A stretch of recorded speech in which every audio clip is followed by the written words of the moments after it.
Australia ਦੇ Queensland ਸੂਬੇ ਦੀ ਸਰਕਾਰ ਨੇ ਮਹੱਤਵਪੂਰਨ ਐਲਾਨ ਕੀਤਾ ਹੈ। ਐਲਾਨ ਮੁਤਾਬਿਕ ਚੀਨੀ ਏਅਰਲਾਈਨਜ਼ ਦੀਆਂ ਵਧੀਆਂ ਸੇਵਾਵਾਂ ਨਾਲ ਕੁਈਨਜ਼ਲੈਂਡ ਦੀ ਰਾਜਧਾਨੀ ਬ੍ਰਿਸਬੇਨ ਅਤੇ ਚੀਨ ਦੇ ਪ੍ਰਮੁੱਖ ਸ਼ਹਿਰਾਂ ਸ਼ੰਘਾਈ ਅਤੇ ਗੁਆਂਗਝੂ ਨੂੰ ਜੋੜਨ ਵਾਲੀਆਂ ਹੋਰ ਸਿੱਧੀਆਂ ਉਡਾਣਾਂ ਸ਼ੁਰੂ ਹੋਣਗੀਆਂ। ਵੀਰਵਾਰ ਨੂੰ ਜਾਰੀ ਕੀਤੇ ਗਏ ਇੱਕ ਬਿਆਨ ਦੇ ਵਿੱਚ ਕੁਈਨਜ਼ਲੈਂਡ ਸਰਕਾਰ ਨੇ ਦੱਸਿਆ ਹੈ ਕਿ 29 ਅਕਤੂਬਰ ਤੋਂ ਚਾਈਨਾ ਈਸਟਰਨ ਏਅਰਲਾਈਨਜ਼ ਹਫ਼ਤੇ ਵਿੱਚ 3 ਵਾਰ ਬ੍ਰਿਸਬੇਨ ਹਵਾਈ ਅੱਡੇ ਲਈ ਬਿਨਾਂ ਰੁਕੇ ਉਡਾਨ ਭਰੇਗੀ। ਮਤਲਬ 3 ਸਾਲਾਂ ਵਿੱਚ ਉਡਾਣਾਂ ਹਫ਼ਤੇ ਵਿੱਚ 5 ਵਾਰ ਵਧਣਗੀਆਂ। ਬਿਆਨ ਅਨੁਸਾਰ ਚਾਈਨਾ ਈਸਟਰਨ ਏਅਰਲਾਈਨਜ਼ ਦੇ ਆਪਣੇ ਸੰਚਾਲਨ ਦੇ ਪਹਿਲੇ ਸਾਲ ਦੌਰਾਨ ਬ੍ਰਿਸਬੇਨ ਵਿੱਚ ਲਗਭਗ 41,000 ਸੀਟਾਂ ਉਪਲਬਧ ਕਰਵਾਉਣ ਦੀ ਉਮੀਦ ਹੈ।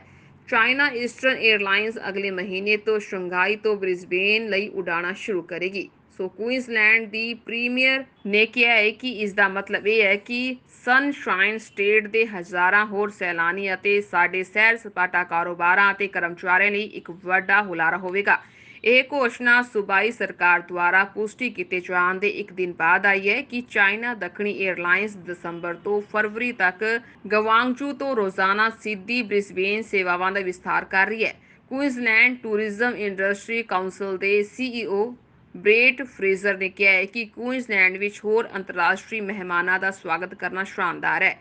ਫਰੇਜ਼ਰ ਨੇ ਕਿਹਾ ਹੈ ਕਿ ਚੀਨ ਅਤੇ ਕੁਈਨਜ਼ਲੈਂਡ ਵਿਚਕਾਰ ਸੰਪਰਕ ਮੁੜ ਸਥਾਪਿਤ ਕਰਨਾ ਅਤੇ ਮਜ਼ਬੂਤ ਕਰਨਾ ਸਾਡੀ ਲੰਮੇ ਸਮੇਂ ਦੀ ਸੈਰ ਸਪਾਟਾ ਸਫਲਤਾ ਲਈ ਮਹੱਤਵਪੂਰਨ ਹੈ। ਸੂਬਾਈ ਸਰਕਾਰ ਦੇ ਅੰਕੜਿਆਂ ਤੋਂ ਪਤਾ ਚੱਲਦਾ ਹੈ ਕਿ ਕੋਵਿਡ-19 ਮਹਾਮਾਰੀ ਤੋਂ ਪਹਿਲਾਂ ਚੀਨ ਕੁਈਨਜ਼ਲੈਂਡ ਦਾ ਸਭ ਤੋਂ ਵੱਡਾ ਸੈਰ ਸਪਾਟਾ ਬਾਜ਼ਾਰ ਸੀ, ਜਿਸ ਵਿੱਚ ਲਗਭਗ 5 ਲੱਖ ਸੈਲਾਨੀ ਹਰ ਸਾਲ ਰਾਜ ਦੀ ਆਰਥਿਕਤਾ ਵਿੱਚ 1.6 ਬਿਲੀਅਨ ਆਸਟ੍ਰੇਲੀਅਨ ਡਾਲਰ ਯਾਨੀ ਕਿ 1.3 ਬਿਲੀਅਨ ਅਮਰੀਕੀ ਡਾਲਰ ਦਾ ਯੋਗਦਾਨ ਪਾਉਂਦੇ ਸਨ। ਆਸਟ੍ਰੇਲੀਆ ਦੇ ਕੁਈਨਜ਼ਲੈਂਡ ਸੂਬੇ ਦੀ ਸਰਕਾਰ ਨੇ ਮਹੱਤਵਪੂਰਨ ਐਲਾਨ ਕੀਤਾ ਹੈ। ਐਲਾਨ ਮੁਤਾਬਿਕ ਚੀਨੀ ਏਅਰਲਾਈਨਜ਼ ਦੀਆਂ ਵਧੀਆਂ ਸੇਵਾਵਾਂ ਨਾਲ ਕੁਈਨਜ਼ਲੈਂਡ ਦੀ ਰਾਜਧਾਨੀ ਬ੍ਰਿਸਬੇਨ ਅਤੇ ਚੀਨ ਦੇ ਪ੍ਰਮੁੱਖ ਸ਼ਹਿਰਾਂ ਸ਼ੰਘਾਈ ਅਤੇ ਗੁਆਂਗਝੂ ਨੂੰ ਜੋੜਨ ਵਾਲੀਆਂ ਹੋਰ ਸਿੱਧੀਆਂ ਉਡਾਣਾਂ ਸ਼ੁਰੂ ਹੋਣਗੀਆਂ। ਵੀਰਵਾਰ ਨੂੰ ਜਾਰੀ ਕੀਤੇ ਗਏ ਇੱਕ ਬਿਆਨ ਦੇ ਵਿੱਚ ਕੁਈਨਜ਼ਲੈਂਡ ਸਰਕਾਰ ਨੇ ਦੱਸਿਆ ਹੈ ਕਿ 29 ਅਕਤੂਬਰ ਤੋਂ ਚਾਈਨਾ ਈਸਟਰਨ ਏਅਰਲਾਈਨਜ਼ ਹਫ਼ਤੇ ਵਿੱਚ 3 ਵਾਰ ਬ੍ਰਿਸਬੇਨ ਹਵਾਈ ਅੱਡੇ ਲਈ ਬਿਨਾਂ ਰੁਕੇ ਉਡਾਨ ਭਰੇਗੀ। ਮਤਲਬ 3 ਸਾਲਾਂ ਵਿੱਚ ਉਡਾਣਾਂ ਹਫ਼ਤੇ ਵਿੱਚ 5 ਵਾਰ ਵਧਣਗੀਆਂ। ਬਿਆਨ ਅਨੁਸਾਰ ਚਾਈਨਾ ਈਸਟਰਨ ਏਅਰਲਾਈਨਜ਼ ਦੇ ਆਪਣੇ ਸੰਚਾਲਨ ਦੇ ਪਹਿਲੇ ਸਾਲ ਦੌਰਾਨ ਬ੍ਰਿਸਬੇਨ ਵਿੱਚ ਲਗਭਗ 41,000 ਸੀਟਾਂ ਉਪਲਬਧ ਕਰਵਾਉਣ ਦੀ ਉਮੀਦ ਹੈ।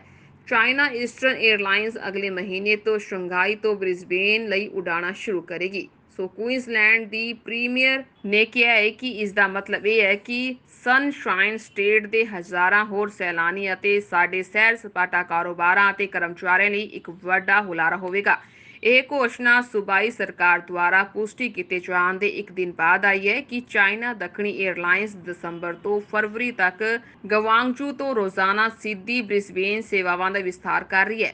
ਕੁਈਨਜ਼ਲੈਂਡ ਟੂਰਿਜ਼ਮ ਇੰਡਸਟਰੀ ਕਾਉਂਸਲ ਦੇ CEO ਬ੍ਰੇਟ ਫਰੇਜ਼ਰ ਨੇ ਕਿਹਾ ਹੈ ਕਿ ਕੁਈਨਜ਼ਲੈਂਡ ਵਿੱਚ ਹੋਰ ਅੰਤਰਰਾਸ਼ਟਰੀ ਮਹਿਮਾਨਾਂ ਦਾ ਸਵਾਗਤ ਕਰਨਾ ਸ਼ਾਨਦਾਰ ਹੈ।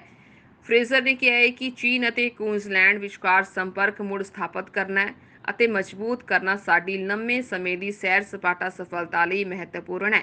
ਸੂਬਾਈ ਸਰਕਾਰ ਦੇ ਅੰਕੜਿਆਂ ਤੋਂ ਪਤਾ ਚੱਲਦਾ ਹੈ ਕਿ ਕੋਵਿਡ-19 ਮਹਾਮਾਰੀ ਤੋਂ ਪਹਿਲਾਂ ਚੀਨ ਕੁਈਨਜ਼ਲੈਂਡ ਦਾ ਸਭ ਤੋਂ ਵੱਡਾ ਸੈਰ ਸਪਾਟਾ ਬਾਜ਼ਾਰ ਸੀ, ਜਿਸ ਵਿੱਚ ਲਗਭਗ 5 ਲੱਖ ਸੈਲਾਨੀ ਹਰ ਸਾਲ ਰਾਜ ਦੀ ਆਰਥਿਕਤਾ ਵਿੱਚ 1.6 ਬਿਲੀਅਨ ਆਸਟ੍ਰੇਲੀਅਨ ਡਾਲਰ ਯਾਨੀ ਕਿ 1.3 ਬਿਲੀਅਨ ਅਮਰੀਕੀ ਡਾਲਰ ਦਾ ਯੋਗਦਾਨ ਪਾਉਂਦੇ ਸਨ। ਇੱਦਾਂ ਦੀਆਂ ਹੋਰ ਖਬਰਾਂ ਦੇਖਣ ਲਈ ਲਾਈਕ ਕਰੋ ਸਾਡਾ ਫੇਸਬੁੱਕ ਪੇਜ ਅਤੇ ਸਬਸਕ੍ਰਾਈਬ ਕਰੋ ਸਾਡਾ YouTube ਚੈਨਲ ਪਨੋਸ TV।